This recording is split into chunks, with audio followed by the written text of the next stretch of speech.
Boko Haram is suspected in yet another deadly attack in Nigeria. At least 48 students were killed in a suicide bombing at a school in the northeastern part of the country. Dozens are being treated for injuries, some so serious that amputations may be required.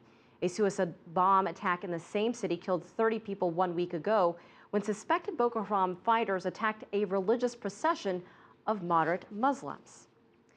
And for more on the Nigeria school attack, Gartenstein-Ross joins me. He's a senior fellow at the Foundation for Defense of Democracies and is also a professor of security studies at Georgetown University.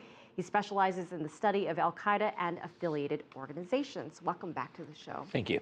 So what's going on here in Nigeria? You know, there was the thought that perhaps things were getting a little bit better, a little bit calmer. There was talk of a ceasefire. And then these 200+ girls that were kidnapped several months ago, maybe coming back home now. It seems like that's all changed. The ceasefire talk was always questionable. Boko Haram has a large number of strange moves going on, one of which is that its emir, Abu Bakr Shekau, is purported to and seemingly uses body doubles, even in some of his videos. Now, with the ceasefire, there was something strange from the very outset, in that the spokesman who was engaging in ceasefire discussions with the government publicly referred to the group as Boko Haram, which is not the name that they used to refer to themselves. There were indications that it just wasn't legitimate. Now, a lot of people have different theories as to what was happening. I think what might have been happening is that Boko Haram dispatched somebody to basically play an actor role and pretend to be negotiating in a way to discredit the government, which has previously made false assertions that a ceasefire was coming.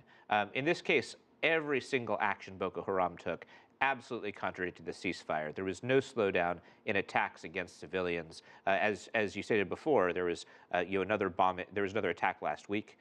There was this latest bombing. I mean, the ceasefire has been dead for a while, but this is really the fifth or sixth nail in the coffin.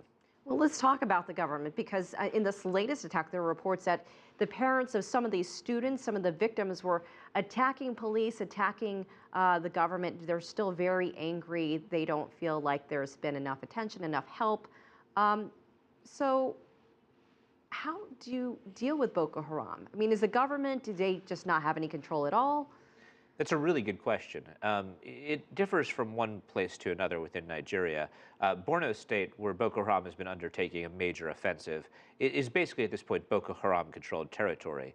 In Yobe State, where the latest attack took place, you had both the attack about a week ago. You've had a very similar incident as well that occurred in February of last year when Boko Haram attacked a dormitory on a college campus, ended up shooting, stabbing, and burning to death a large number of students. Students have, of course, been a particular target of Boko Haram, which is very much opposed to non-Islamic forms of education. And in southern Nigeria, on the other hand, you have basically a very safe area. So from one state to another, the threat of Boko Haram will differ drastically. Let's talk more about the schools and particularly the students being targets.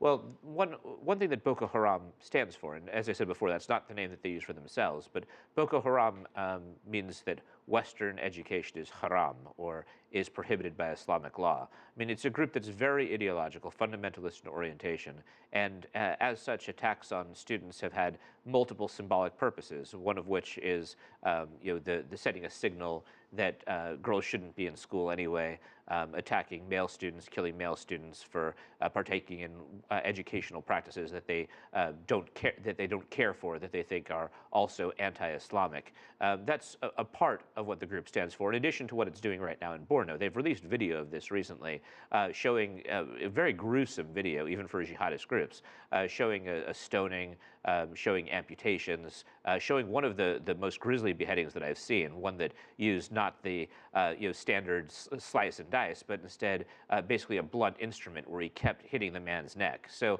they're in an expansionist phase. They believe that they've established a state. They're demonstrating that in a very grisly way.